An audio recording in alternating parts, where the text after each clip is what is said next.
6월 13일 금요일 금요 기도회에 참여하신 여러분을 축복합니다. 오늘 본문의 말씀은 로마서 7장 18절로 25절 말씀인데요. 내가 한 법을 깨달았노니 라는 제목으로 하나님의 말씀을 선포하고자 합니다. 오늘 본문의 말씀으로 로마서 7장 18절로 25절 말씀 제가 받들어 봉독하겠습니다. 로마서 7장 18절로 25절입니다. 내 속 곧 내 육신에 선한 것이 거하지 아니하는 줄을 아노니 원함은 내게 있으나 선을 행하는 것은 없노라. 내가 원하는 바 선은 행하지 아니하고 도리어 원하지 아니하는 바 악을 행하는도다.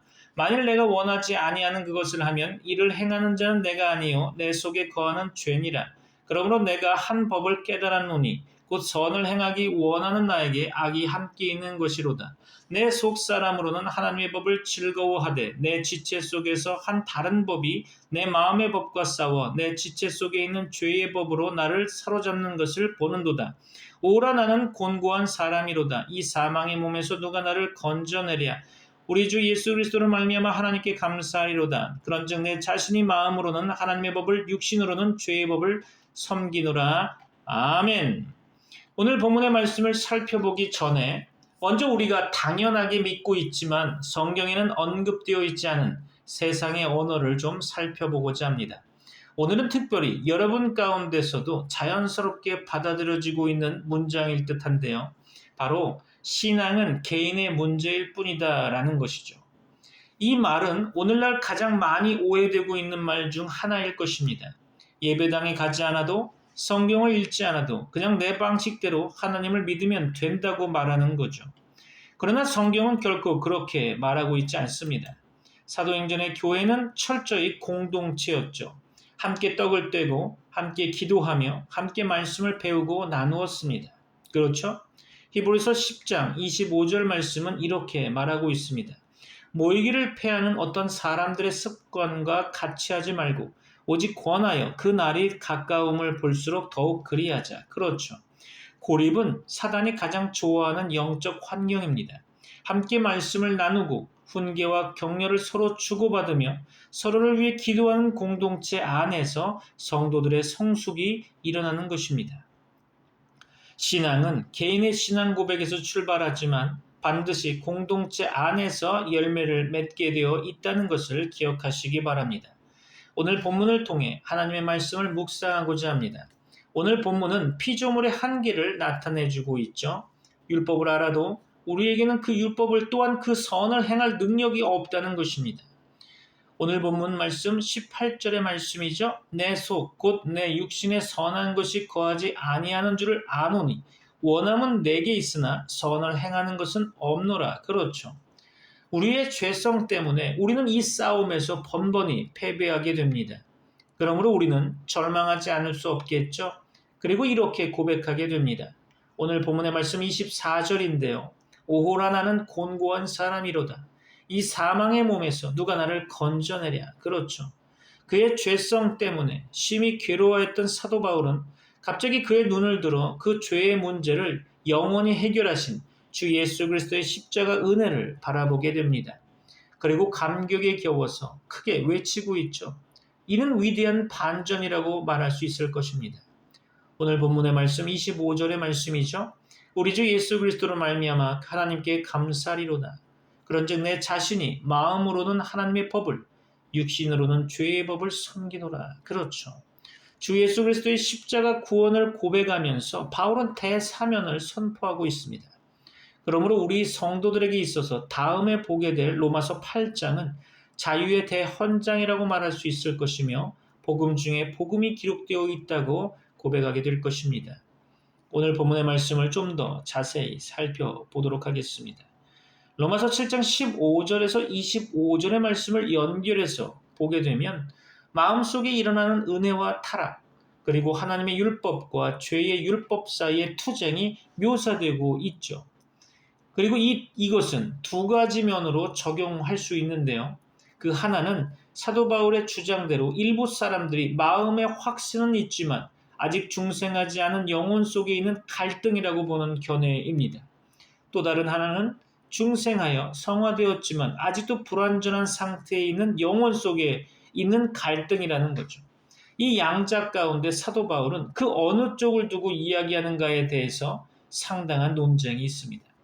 그가 죄 아래 팔려 죄만 행하지 선한 것을 행하지 않는 영혼을 두고 말할 때는 그 악의 지배가 너무도 광범위해서 이걸 육신을 쫓지 않고 영을 쫓는 중생한 영혼에게 적용하기란 아주 곤란한 상태죠. 마찬가지로 죄를 미워하고 하나님의 율법을 인정하며 그걸 즐거워하고 마음으로 하나님의 율법을 섬기는 면에 있어서는 그 선의 지배가 너무도 광범위하기 때문에 이걸 죄로 죽어 있는 중생하지 않은 영혼에게 적용하기엔 참 난처한 상황이 연출됩니다. 좀 더 구체적으로 살펴본다면 마음속에 일어나는 은혜와 타락, 그리고 하나님의 율법과 죄의 율법 사이의 그 투쟁은 첫째로 확신은 있으나 아직 죄 가운데 있는 영혼이 느끼는 갈등으로 본다면 곧 하나님의 뜻을 알면서도 그걸 행하지 않는 영혼이요 보다 더 탁월한 것이 뭔 줄 인정하며 그것의 교훈을 받으면서도 한결같이 그걸 어기며 사는 영혼이죠. 그가 범하는 죄에 대해 그러지 말도록 증거하는 것이 자신 속에 있는데도 불구하고 또한 양심이 그 죄를 경고하며 찌르는데도 그런 죄를 범하는 것은 아직 이 사람은 계속해서 자신의 욕정의 지배에 짓눌려 사는 노예로 머물고 있다는 거죠. 이것은 중생하지 않은 인간이라 해도 다 그런 것은 아닐 것입니다. 율법에 의해서 확신은 되었으나 복음에 의해서 변화되지 않은 그런 자들만이 그렇게 되는 거죠. 이런 의미에서 사도 바울은 죄가 너희를 주관치 못하리니 이는 너희가 법 아래 있지 아니하고 은혜 아래 있음이라. 로마서 6장 14절의 말씀을 말한 바 있죠. 이 증거로 은혜 아래 있지 않고 율법 아래 있는 사람은 죄의 지배 아래 있을 수 있고 또 그 아래 있다고 말할 수 있는 것이죠. 율법은 죄를 발견하고 확신시킬 수는 있으나 그걸 정복하고 굴복시킬 수는 없는 거죠. 율법을 그렇게도 확신하고 있는 자들 가운데 얼마나 많은 사람들이 죄의 압도 아래 있는가를 보면 이해가 될 것입니다. 더러움을 지적하면서도 씻어 없애지는 못하는 꼴이죠. 수고하고 무거운 짐진 차를 만들며 죄의 짐은 무겁게 하지만 그 짐을 털어버리는 데는 아무 소용이 없으니 이것은 오직 그리스도 안에서만 가능하다는 거죠. 오라 나는 곤고한 사람이로다. 이 사망의 몸에서 누가 나를 건져내랴 라고 절규하면서도 그를 건져내기엔 너무나 무기력하기에 쇠고랑을 찬 노예 상태에 그대로 내버려두며 속박의 영을 주어 두려워하기만 할 뿐이죠. 이제 율법에 의해서 이러한 단계까지 오른 영혼은 그리스도가 주는 자유의 길목에서 멀지 않다고 볼 수 있습니다. 물론 그 자리에 그대로 머물러 주저앉아 버리는 자들이 부지기수이긴 하지만 말이죠. 사도행전에서 확인할 수 있는 바 벨릭스 총독도 두려워 떨기만 했지 그리스도 앞으로 나오진 않았던 거죠. 뜬 눈으로 지옥에 간다는 말도 가능할 것입니다. 곧 일반적인 확신으로 머리가 깨어 있으면서도 자책하는 양심을 가지고 악마를 섬긴다는 거죠. 율법의 선한 것을 시인하기도 하며 하나님의 법도 알기를 즐거워하기도 하고 마음속에 죄를 반대하고 성결의 편을 드는 게 있으면서도 죄에 대한 지배적인 애착에 이 모든 것이 압도되고 마는 것입니다. 술주정뱅이나 기타 속된 사람들에게도 자신들이 죄를 떠나고 싶은 가느다란 바램은 있지만 그래도 거기에 계속 머물러 있으니 자신들의 확신은 그처럼 무기력하고 쓸데없는 거겠죠. 이러한 모든 걸 이해하고 찬성할 사람은 많을 것입니다. 사도 바울의 의도가 이거였다면 왜 문법적으로 1인칭을 썼으며 그 시제도 현재 시제를 썼는지 저는 이해하기가 조금 어렵습니다.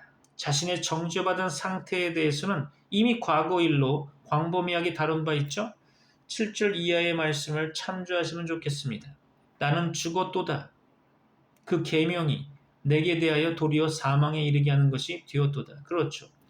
마음속에 일어나는 은혜와 타락, 그리고 하나님의 율법과 죄의 율법 사이의 투쟁은 둘째로 성화된 영혼 속에 일어나는 은혜와 타락의 끈질긴 투쟁으로 볼 수 있죠. 은혜의 원리가 살아있는 곳에도 내주하는 타락의 잔재가 남아있다는 건 뻔한 얘기죠. 이 타락이 날마다 약해서 저지르는 죄의 형태로 드러나 보여지고 있다는 점도 더더욱 뻔한 얘기일 겁니다.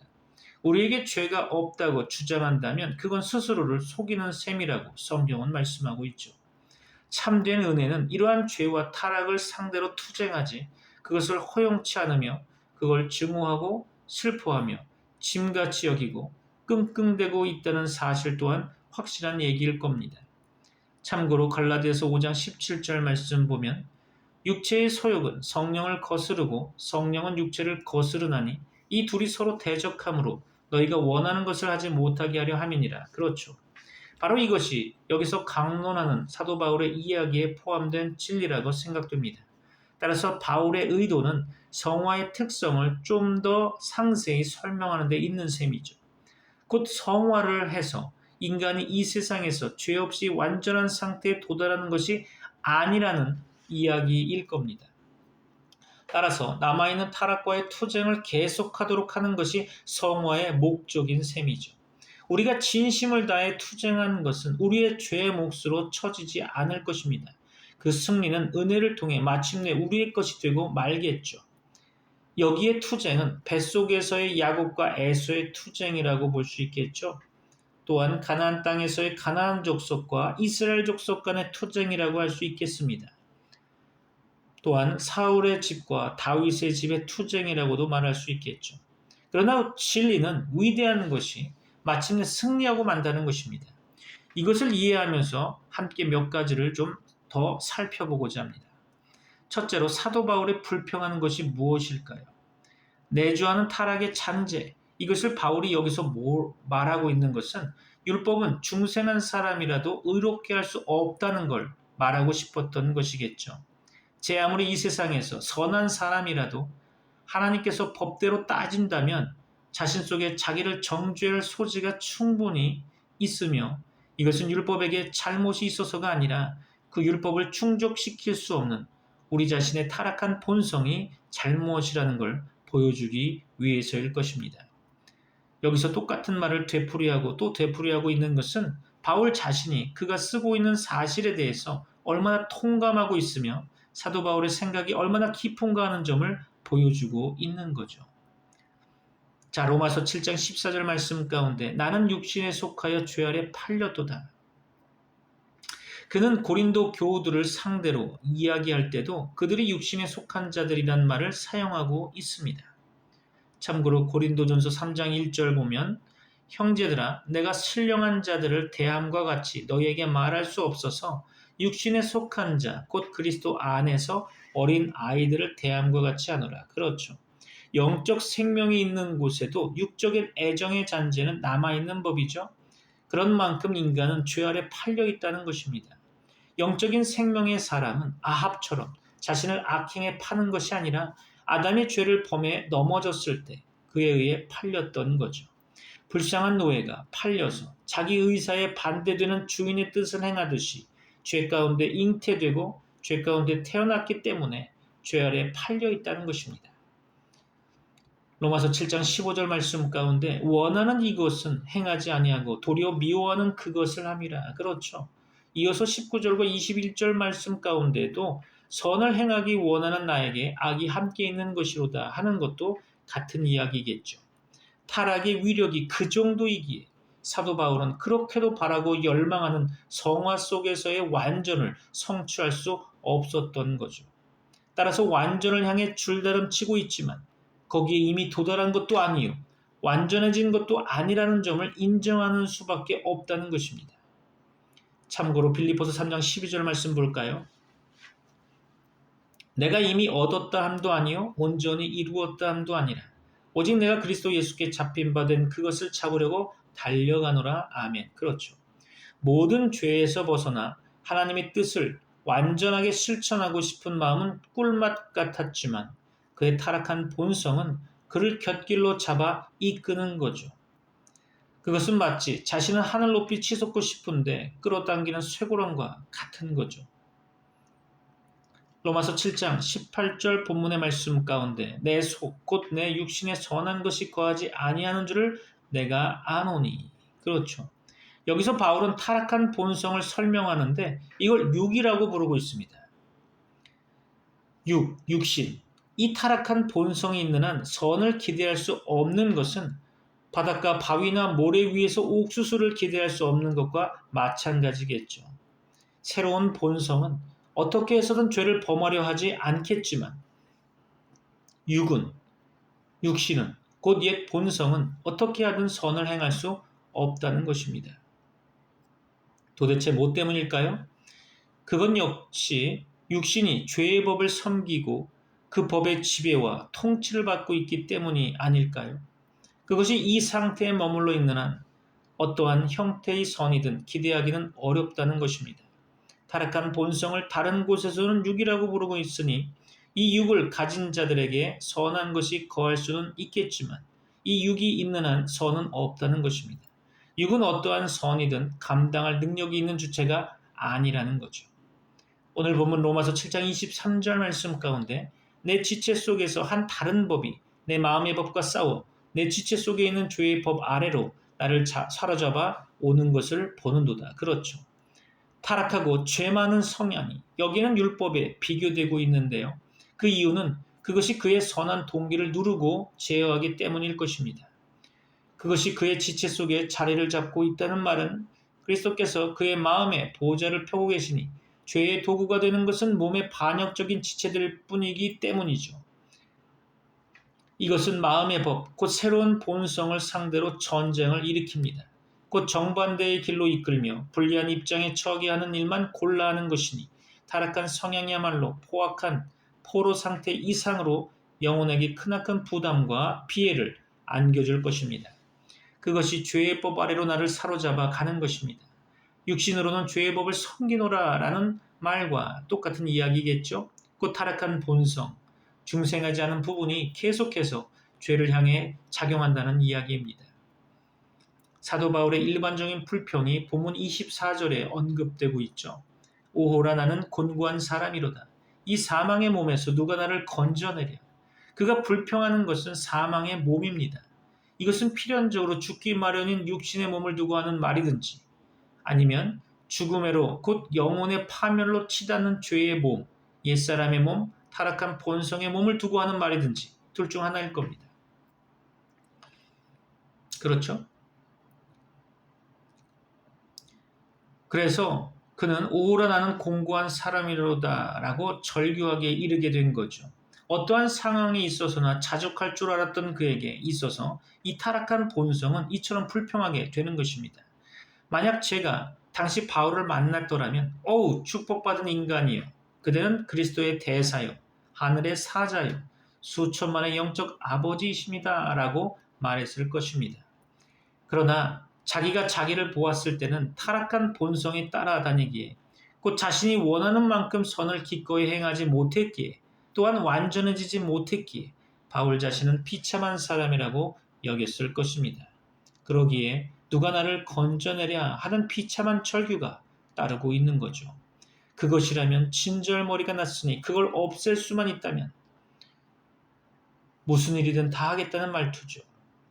그래서 자기에게서 그의 타락한 본성을 떼어 놓을 친구가 없는가 하고 살피는 눈치입니다. 내주하는 죄의 잔재야말로 은혜로운 영혼의 고통스러운 침이 아닐 수 없습니다. 둘째로 바울이 위로로 삼는 것은 무엇이었을까요? 그가 처한 상황은 슬펐지만 몇 가지 위로가 있었죠. 첫째로 이 모든 것에도 불구하고 바울의 양심은 자기 자신 속에 선한 원칙의 지배와 통제를 받고 있었다는 점입니다. 영혼에게 있어서 모든 것이 한 길로만 가지는 않는다는 점이 중요합니다. 이 선한 원칙의 지배란 하나님의 율법으로 여기에 대해서는 세 가지 점이 지목되고 있는데요. 이 세 가지는 성화된 모든 사람에게 찾아볼 수 있는데요. 그 밖에 다른 사람에게는 찾아볼 수 없는 거죠. 오늘 본문 말씀 이전에 16절 내가 율법에 선한 것을 시인하노니 그렇죠. 율법에 선한 것을 시인한다는 거죠. 22절 말씀 내 속 사람으로는 하나님의 법을 즐거워하되 그렇죠. 25절 내 마음으로는 하나님의 법을 섬기노라. 그렇죠. 둘째로 바울의 위로로 삼는 것은 무엇이었을까요? 그가 처한 상황은 슬펐지만 몇 가지 위로가 있었다는 거죠. 두 번째로 잘못은 바울의 본성적 타락에 있으며 이것을 바울은 심히 아파하고 그것에 대해 분투하고 있다는 것입니다. 이것을 행하는 자가 내가 아니요 내 속에 거하는 죄인이라. 그렇죠. 그는 이것을 2번이나 이야기하고 있는데요. 그것은 자신의 죄에 대한 핑계가 아니라 그가 실망 가운데 낙심하지 않고 자원하는 영혼을 받아들이고 육신의 약함을 사죄하는 은혜 언약에서 위로를 얻는다는 증거에 대한 구실일 것입니다. 바울은 마찬가지로 여기서 내주하는 죄가 만들어내는 모든 결과에 대해서 반항을 제기하고 있는 거죠. 하나님의 율법에 대한 동의는 이미 표명했으므로 여기서는 죄의 율법에 대한 반대를 표명하고 나선 거죠. 그건 내가 아니다. 그 사실과 나는 무관하다. 그것의 진행은 나의 마음에 반대되는 처사다. 그렇죠. 마치 의회에서 나쁜 다수당이 모든 일 처리를 그릇되게 경청한다 해도 그것은 어디까지나 의회의 결정이지만 그러나 정직한 소수당은 이에 반대 투쟁을 벌이며 그 결정을 슬퍼하며 끝까지 반항하는 경우와 마찬가지겠죠. 그러므로 그 결정을 내리는 것은 정직한 소수당의 일이 아니겠죠. 내 속에 거하는 이것은 이스라엘 민족 가운데서 그들에게 조공을 바치며 사는 가나안 족속들처럼 죄가 내 속에 거한다는 뜻이요. 내가 살아있는 동안은 계속 그 자리에 내주할 속셈일 것이다. 그렇죠. 바울이 위로로 삼는 것은 무엇이었을까요? 그가 처한 상황은 슬펐지만 몇 가지 위로가 있었죠. 세 번째로 그의 크나큰 위로는 바로 예수 그리스도로 말미암은 것입니다.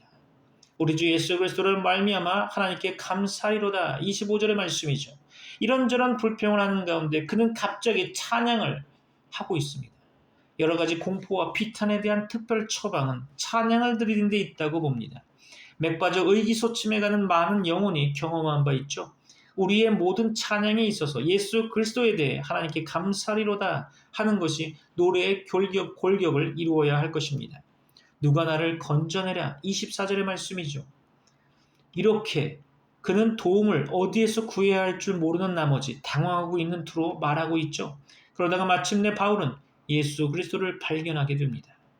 우리가 죄와 타락의 잔재 능력 아래 있을 때라도 우리는 그리스도를 통해 하나님을 찬양할 이유를 충분히 얻을 수 있어야 합니다. 곧 그리스도를 통해 하나님께 찬양을 드리는 거죠. 우리와 우리의 죄로 인한 진노 사이에 서 계시는 분은 바로 그분, 우리 주 예수 그리스도이십니다. 그리스도가 아니었던들 우리 속에 거하는 이 죄악은 필경 우리를 파멸로 치닫게 하고 말았을 것입니다.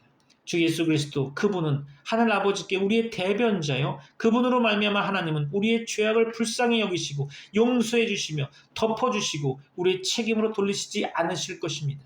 때가 차면 우리를 위해 구원을 확보해 놓으신 분은 바로 예수 그리스도이십니다. 그리스도를 통해 사망은 이 모든 불평의 종지부를 찍고 우리를 영원회로 거뜬히 데려다주며 거기서 우리는 죄와 탄식을 모르고 지내게 될 것입니다. 우리 주 예수 그리스도로 말미암아 우리에게 이김을 주시는 하나님께 감사하노라. 아멘. 그렇죠. 오늘 이 시간 말씀을 듣는 여러분에게 성령의 임재함으로 말미암아 말씀을 깨닫고 여러분의 삶 속에 그리스도가 영광을 받으시며 여러분이 하나님께 드려지는 산 제물이 되시기를 주 예수 그리스도의 이름으로 축원합니다. 기도하겠습니다. 지금은 우리 주 예수 그리스도의 은혜와 하나님의 사랑과 성령님의 교통하심이 트리니티 미라클 교회의 모든 권속들과 세계 교회 위에 이제부터 영원까지 함께 있을지어다. 아멘. In the darkness, lost and wandering soul, the Lord leads me with His light. In the midst of stormy waves, He's with me, holding my hand so tight. In the love of the Lord, I give my all to you. In endless grace, you make me new. In the love of the Lord, you wash my sins away. Forever I'll praise you, worship you every day. In my sorrow when tears fall down, the Lord comforts me tenderly. In my joy when I praise His name, I offer my heart sincerely. In the love of the Lord, I give my all to you. In endless grace, you make me new. In the love of the Lord, you wash my sins away. Forever